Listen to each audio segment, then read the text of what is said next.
Hello and welcome to another episode of the Transportation Exchange podcast presented by Rush Truck Centers of Canada. I'm your host, Jason Cuddy. On today's episode, we're excited to welcome Sean Brady, Director of the Trailer Division for Rush Truck Centers of Canada. Sean, welcome to the podcast. Good morning. Thank you for having me. So we wanted to invite you on today because everyone knows us as a truck dealership, but yet today we're going to talk about trailers. So I guess the first question that comes out of this is, why are we selling trailers at Rush Truck Centers of Canada? Yeah, it's a very, the business has a lot of synergies, but there's a lot of differences too within the trailer division and the truck side of the business. However, our customer base requires both. So, if we look at the business and how it really got pushed about 5 years ago, where Richard Short and Kevin Tallman decided they really wanted to make a go of something it's a great bolt-on business is the way I would refer to it, in that we can offer our customers so much more than just a truck solution. We tend to specialize in the specialty trailers. We don't get into the cookie cutters, and in doing that, we also open the door for a number of customers that maybe only do business with us on the parts and service side, maybe are running another OEM's truck or have, but we are able to now do business with them on the trailer side if they've chosen not to work with a Navistar product. And it gives us a point of contact with those customers where we can now, with the more offerings, get them comfortable to know us as well. And then maybe they do want to try one of our truck products or maybe they don't. We completely respect that side of it. But the reality of it is everybody that's running tractors are pulling trailers. And, we've got an excellent sales team here. We've got an excellent parts department and service department, and we can really support those products with the infrastructure that we already have. So it made a lot of sense to get that moving forward, and we've recognized a lot of benefits from it over the past, 5 years.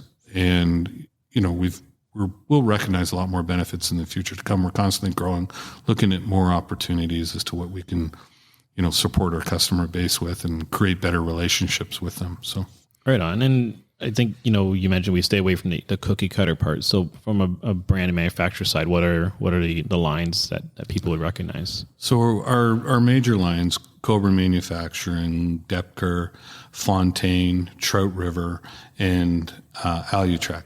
So in each of those manufacturing lines, we've got great relationships with those manufacturers. Every single one of those manufacturers is fantastic to work with, very engaged, very supportive, which has contributed to the success of the trailer division within Rush so far. So, you look at those different product lines, and when I say specialty lines, like, we're not hauling van bodies. We're not in that market. So, with Fontaine, we're in heavy floats, and they do aluminum flat decks and step decks. If we look at Depker, they do grain hauling, bulk haulage, trailers and steel flat decks, galvanized flat decks. Alutrek, all aluminum product flat decks, Canadian made. Each of these manufacturers is Canadian made. Should have mentioned that earlier. So, that has some pride when I think of that. We're supporting our own economy. We're supporting our own people, and then you go on to Trout River, which is manufactured in PEI. Amazing people to work with. They're doing live bottoms and high cubes for bulk haulage and truck mounted live bottoms. And they're, so that's really feeding that bulk product market. Okay, yeah. So that's a good example of what we do high level. So I thought, given the robustness of each of the product lines, maybe we'll dig into each one a little bit more in depth and kind of, help people understand, where are these products used? You mentioned the type of product, but maybe not everyone's overly familiar with what each of these are used for in the industry. So, we talk Cobra, again, Canadian made company, so product wise, I think it's end dumps, dump bodies, pony pups, I think is the bulk of it. Where does that play in the industry? So Cobra Manufacturing originally was being run by Rush. Rush was the manufacturer.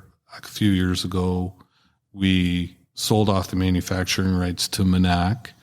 Manac is the manufacturer, and Cobra is now, we are the dealer for Cobra for Ontario. So all Cobra product is sold through Rush. Now that product is it's an all aluminum body. We can build it with steel frames or aluminum frames. We run truck bodies, pony pups. We go from a tandem trailer up to a 5-axle trailer in different frame configurations.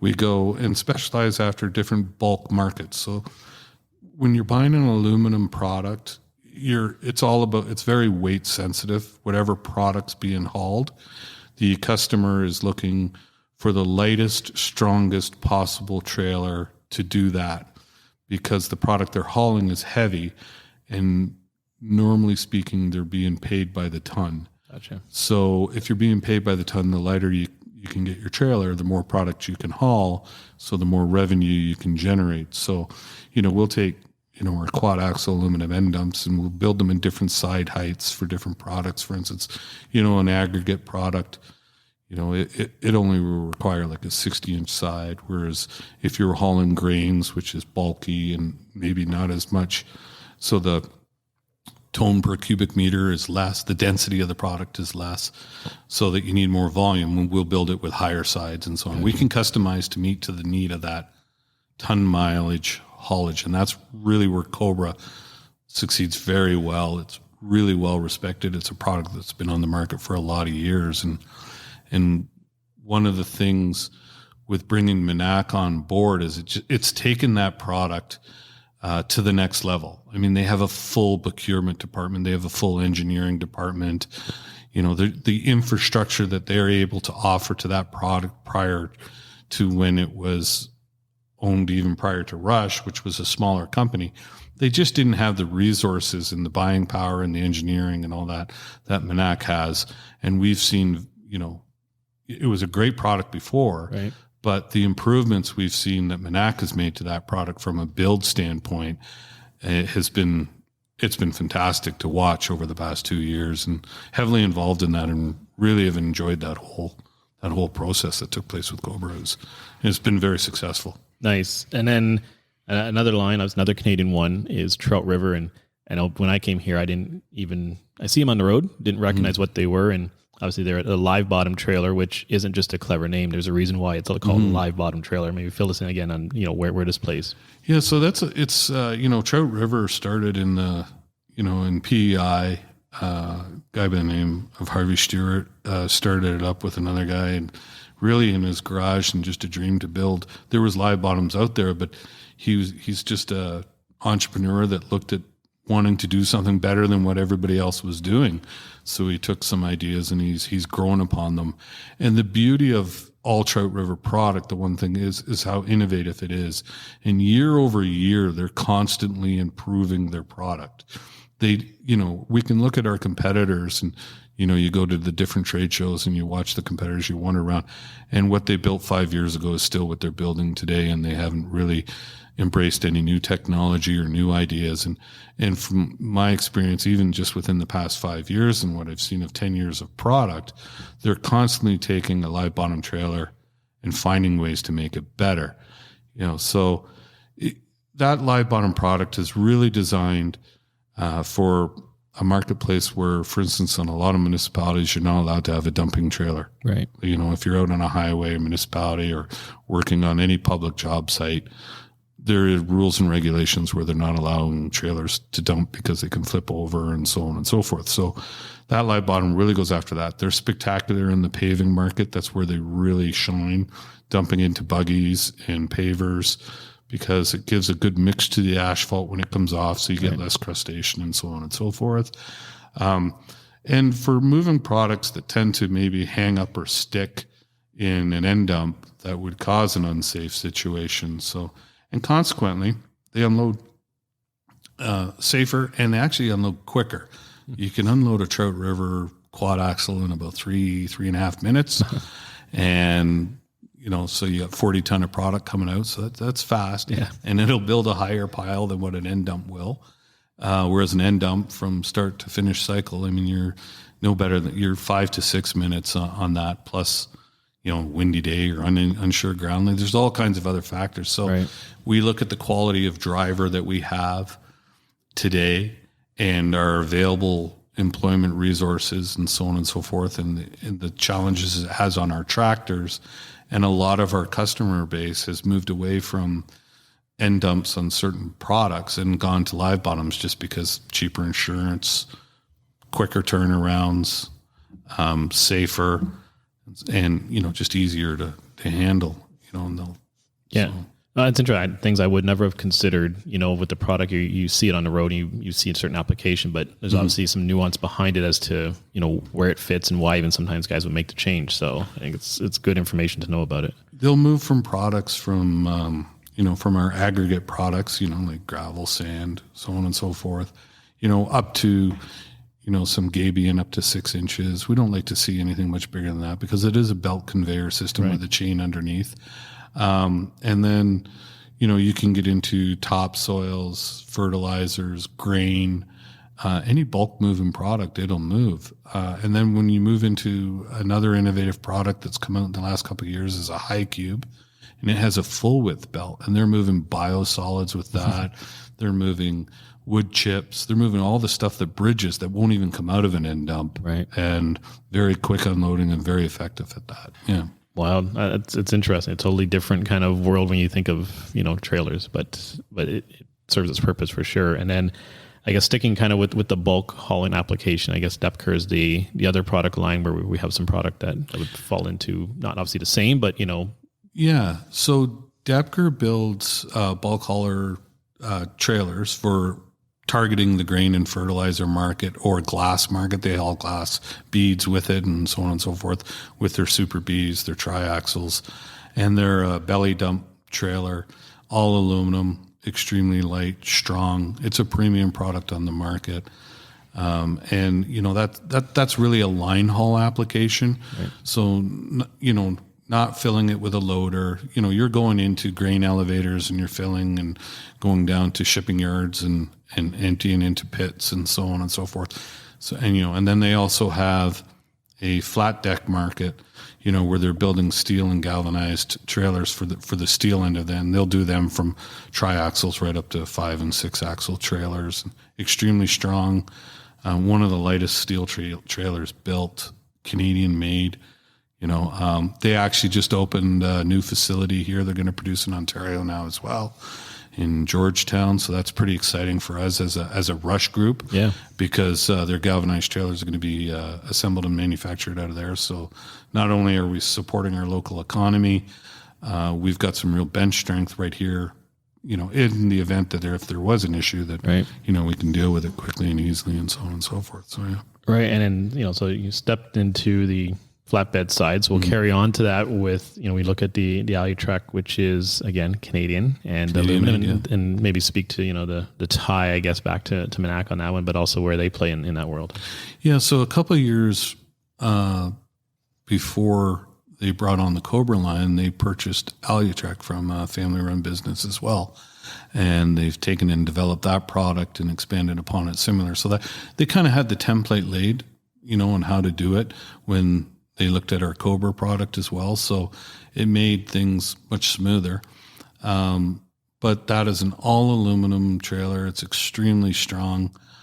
It's light for flat decks and step decks is what they specialize in, and they'll do up to from a tandem up to multi-axle 6, 7, 8 axle trailers. And the unique thing about the Alutrac product that distinguishes it from other aluminum trailers is because of, it's built in Laurier Station, which is just outside of Quebec. They can really customize that trailer to fit the customer's needs. Like they go from putting stake sides in it for the logging application so they can haul logs out of the north and then haul product back up, which is what, when they really got started, that's what they were doing in Quebec, sort of the same idea as what Manitoulin does with a number of their trailers, with dual purposing their trailers. And they've done a really good job of, being able to identify what that customer needs and adapt to it. Some of our other larger manufacturers, they go off like the 80-20 rule. And if 80% of the population needs this, that's all they're going to build. And they're never going to build that other 20% because it's just not in their wheelhouse. Right. Alutrac takes on those products, and so will Cobra. Nice. Nice. And that's key, right? Because the market is changing. You do get some customized applications, or just new opportunities come up that it's ahead of where the market is. So having a manufacturer that can kind of jump in and kind of fine tune it for what you need is important. Having a wheelhouse for sure, and be able to do it cost effectively. Yeah, that's key. So because they have their staff there that are accustomed to accommodating that, so when you come to them with something that you think's unusual, they don't see it as unusual. They just see it as turning another page and okay, yeah. And the beauty of working with them is you just don't hear no. It's like, well, we can probably do something there. And it's just a lot of fun, you know, when you get to work with people like that. Yeah. Yeah, no, definitely. And I guess the last line we have would be the Fontaine line. Yeah. So Fontaine is actually two companies. So there's Fontaine Heavy Haul and there's Fontaine Platform. They're run separately. And if you could use the analogy, it's like the PACCAR Group. Peterbilt runs their company and Kenworth runs their company. Right. So Fontaine Heavy Haul runs with its own VP and its own structure, and so does the Platform division. We're more engaged with the Heavy Haul. We have the platform available to us, and we have had recognized success with the Platform division, but where we really recognize success is on their Heavy Haul division. They build the lightest, strongest floats in the market. They're one of the few floats that you can get an engineered drawing for point loading, and they're one of the few floats that will actually give their customer a rating on how many tons you can put per feet. And most float manufacturers out there, they just don't have that engineering capability or design to offer that to their customers. Pros and cons. Yeah, they're down in Alabama. It's the only U.S. company that we deal with, but because they have gone down the road of, they got their own procurement department, full engineering division. They are part of the 80-20 rule. Yeah. But in that industry and what they're doing, it really works well for them. We do have the ability, if we're stepping completely outside of the box, we could look at a Depker product because they have heavy floats as well, and they will customize. But for the most part, Fontaine, it's considered one of the Cadillac of floats out there. And unless we get hit with an exchange rate issue, we do fairly well. But the thing about our customers, when you start talking US dollars and that sort of thing, they're in the industry. They get it, and they do a ton. Most of our customers, the majority of our customers, do a large amount of business in US dollars anyways. So, and our sales staff does a really good job of speaking to it and being able to get around that. So they don't create a lot of hurdles, but.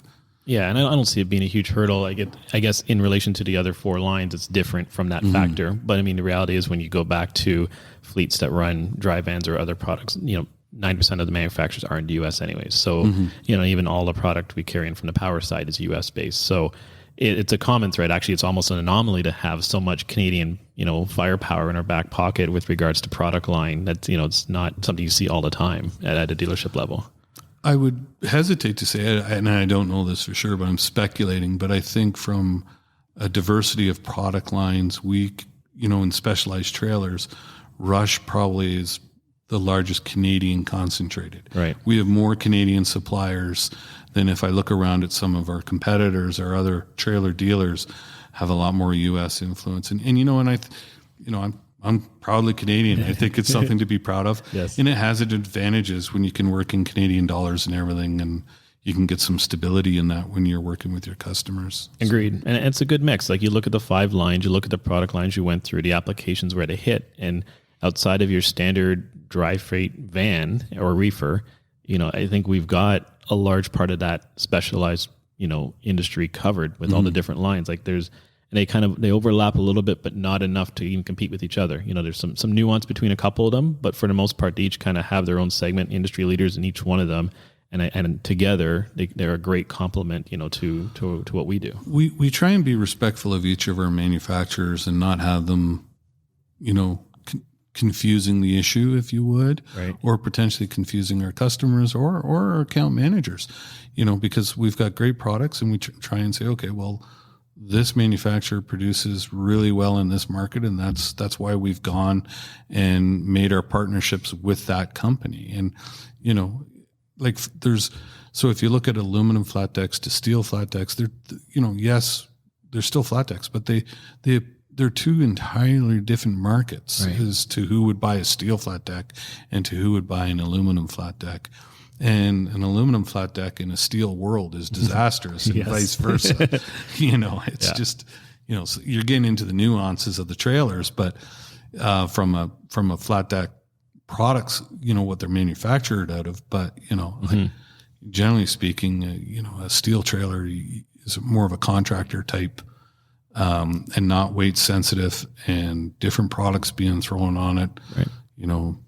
Whereas an aluminum guy, he's hauling coils of steel and he's trying to get that 50,000 pound roll on out of Hamilton, which is the challenge roll, as everybody in the steel industry knows. And you're cornered into an aluminum trailer that's actually capable of doing that, which is very demanding. So. Yep. And I think, from our side, and you supporting the product and supporting the sales team, walk us through the differences in those conversations, right? So that, if you have a customer who is, maybe taking on a new application or looking at a new contract, a new state of business that they haven't played with before, having yourself as a resource. And of course, all these manufacturers have great representation that we can tap into pretty easily. So we can inform the customer, go through the application with them, understand what they're trying to do, and really make sure the product is fine-tuned and matched to what they're trying to do and meets and exceeds their expectations. So part of our dealer agreement or our partnership with our manufacturer is not that they're just going to sell us product. They are actually required to provide support on the parts and service and product sales end of it. They do. We have account managers from each one of those that we work closely with. Our entire sales staff has access to them. They don't have to work through me. It's very transparent. It's very open. I love getting engaged with all our customer bases, with our team, and working directly with the customers and supporting whatever questions they have. It's really interesting, some of the questions that do come up and don't always have the answers, and I'm going to have to do some homework. Well, that's what keeps you engaged. Yep. And that's what, and that's the value to the customer. Like if you're going to cookie cut everything, and we're in a specialized business, the two don't align. No, so not at all. Every customer has its unique needs. So you're going to have these unique questions that you're going to have to identify and resolve. And that takes multiple people and multiple levels within our whole organization to do that, including our manufacturers. So. Yeah. And obviously on the back end, just to kind of tail end all that, obviously is the parts and service capabilities too, right? To support the products. I think it's one thing to be able to sell the product into the market, but obviously to be able to support it through its lifespan is another key thing that we're able to do, obviously with relationships with the manufacturers. Yeah. I mean, most of our competitors here in Ontario are singular located. They're in London, or they're in, or they're in Ottawa, or they're, well, the reality of it is Rush has got, 14 locations, full-fledged locations, I think, in that we can support the entire product line. So there's none of our locations are exempt from being able to support the customer. We have locations that are friendlier because they got bigger yards and that sort of thing, that are more adapt to doing it. But, from a parts standpoint, customers shouldn't have to drive more than 2 hours to get a part. Right. Or we can courier it straight to you. Most of our competitors can't say that. And over and above that, we will support our competitors' parts pricing. Like, it's not just our own parts. If, Trout River, there's a company that's been very innovative in building all their undercarriages for every OEM out there. You can buy a chain for any OEM, not just their own. They'll manufacture and build it, and so on and so forth. So we can support other product lines as well, not just our own. So. Right. Oh, it's good to know. And it, like I said, it's the whole kind of circle of life with the trailer side, obviously, from acquiring new and walking into it to keeping it on the road for the lifespan of the product is, it's a key part of keeping the customer up and running. So it's good to know that it's available here. Mm-hmm. Absolutely. Excellent. Well, I want to thank you for taking the time to sit down with us today, kind of go through a high level of what we do from the trailer side and why we do trailers. And I think it's pretty clear, obviously, and you made a good point. If you're driving a tractor, you got to pull something behind you, and we're there to support it, based on these applications and the industries that they play in. So thanks for sharing that with us today. I really appreciate it. Thank you.